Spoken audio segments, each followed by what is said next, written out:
Good evening to all of you, and thank you for joining us for this 13 Plus Quickcast. I'm Mary Coleman. And I'm Dan Maris. Happy Monday night.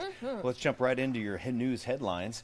The Tucson Police Department is investigating a homicide after two bodies were found near Park in Irvington this afternoon. Yeah, TPD officials tell us the TPD and personnel from the Tucson Fire Department responded to the reports of a possible crash with a man in the roadway in the area of South Fremont Avenue and East Gaia, Nevada at 2:45. When officers arrived at the scene, they found two men of an unknown age with signs of trauma not related to a crash. TPD said both were pronounced dead at the scene, and the homicide unit is continuing the investigation tonight. Well, this summer's repeated runs of extreme temperatures have Tucson leaders looking for ways to better handle excessive heat that's expected to become more common. 13 News reporter Bud Foster has the very latest tonight. We are looking at sample ordinances that other cities have introduced. Other of my colleague mayors have introduced. San Antonio has introduced one. In fact, San Antonio passed this ordinance 2 weeks ago, requiring above certain temperatures that workers get 15-minute rest periods, heat relief stations, and shade for workers. But it has already run afoul of Texas state law. Arizona's Republican lawmakers have for 3 years in a row killed this bill to protect workers in hot temperatures and may attempt to keep Tucson's ordinance at bay as well. I haven't been known to hold back on the policies that I think are important based on what state legislators are going to do. That's not what I do. What the mayor will do is try to convince her fellow council members that a heat ordinance to protect not only city workers but any company doing business with the city is the right thing to do. Some are already on board. If anybody pushes back on it, I would just invite them to go out and mow their lawn and do a bunch of yard work in the heat of the day next July and see how you feel about it. The city hires landscaping companies and construction companies to do maintenance and other work. They, too, would be required to abide by the ordinance rules, whatever they turn out to be. What are the policies that we have now? And then how do we increase those policies to further protect our outdoor workers? What are the most practical and pragmatic steps that we can take? While Tucson escapes some of the most visually devastating effects of climate change, like hurricanes, tornadoes, floods, and sea level rise, the effects of climate change here may be some of the most insidious because it affects work slowly, out of the public eye, but it works with certainty. You have to remember that extreme heat is one of the deadliest climate disasters on Earth. It kills more people yearly than hurricanes, than floods, than tornadoes. It's the silent killer.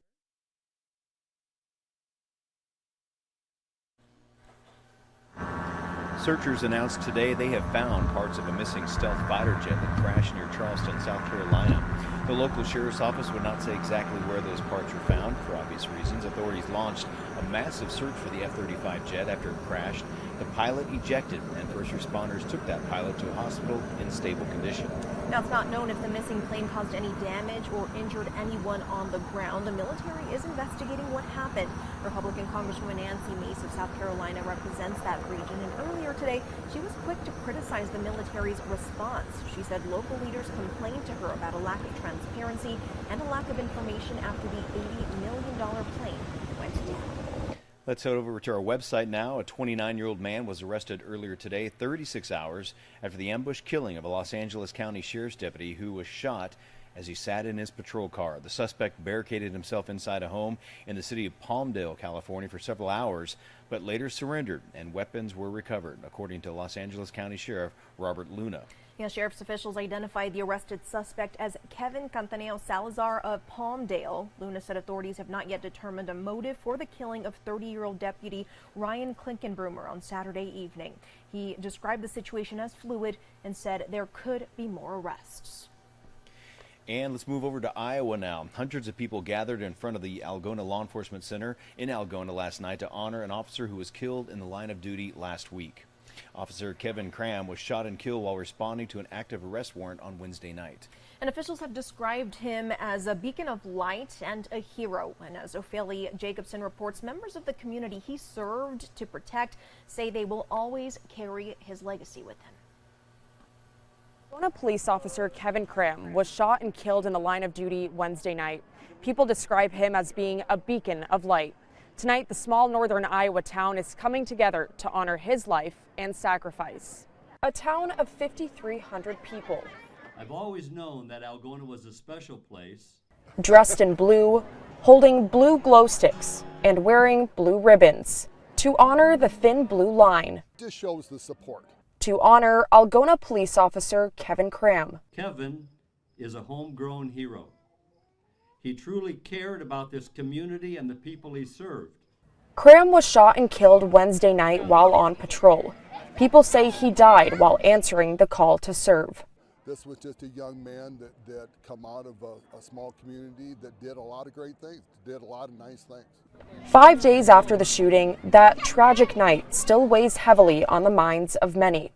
A memorial created the day after the shooting has grown immensely in front of the law enforcement center. With heavy hearts and minds, people stood next to one another Sunday night to pay their respects to a man that meant so much to the community. I don't have to want him to be remembered. He will be remembered. It'll take years to ever forget about it. And he'll really never be forgotten. The 33-year-old was a 10-year veteran of Iowa law enforcement. Officials called him the bedrock of the Algona Police Department. But beyond his work, Cram was also a husband, dad, and son. He was a good officer and a good family man and husband. A town of 5,300. It's just a small community that's come together through tragedy. Mourning the loss of one of its own. His loss is felt by our entire community and beyond, and it is felt deeply. But vowing to always carry his legacy with them. There will be a public visitation for Cram Tuesday afternoon. His funeral service is scheduled for Wednesday morning. In Algona, Ophelia Jacobson, KCCI 8 News, Iowa's news leader.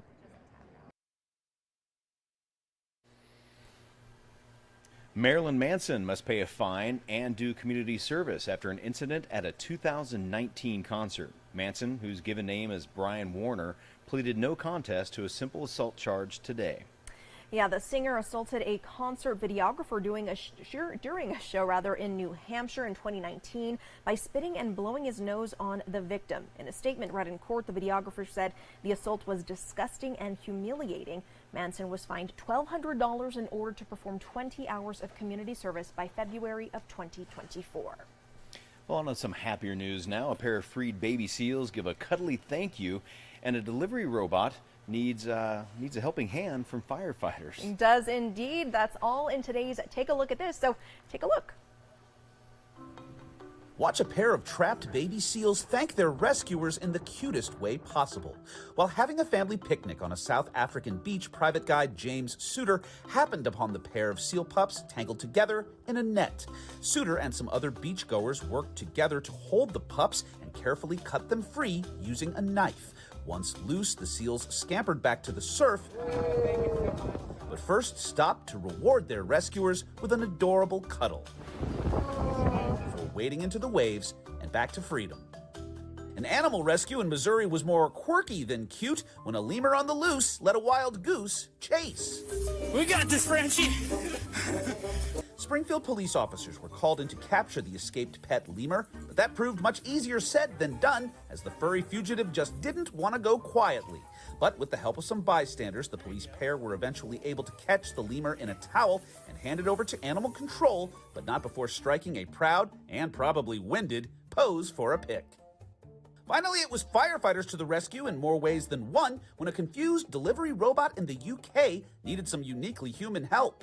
These cute little rolling bots make food deliveries on their own using GPS and AI, which in this case stood for "Hey, I could use a little help," because the delivery bot seemed to keep getting confused by the water hoses of the crew working a building fire and had to be moved more than once. The department later tweeted the robot's company saying they helped it on its way, hopefully with minimal delay.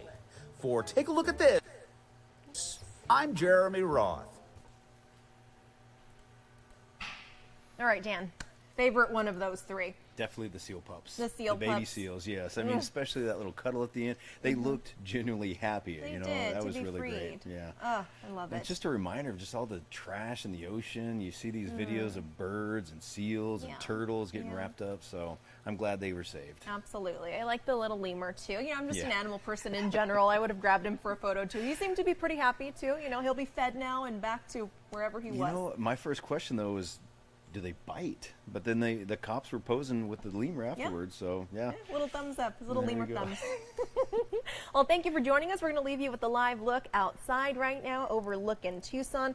Looking pretty clear. Oh, is that the moon? Yeah, look, I think that's the moon over there on the right-hand side. I always love seeing this shot of Tucson at night. Look at Just you. a See a beautiful oh, I shot. don't know. Is that a Yep, plane? that's a plane There's going a by. plane. Have to look up on flight radar. There you go. Typical Dan, huh? Well, everyone have a great evening, and we will see you on the news See you at at 10. KLD at 10.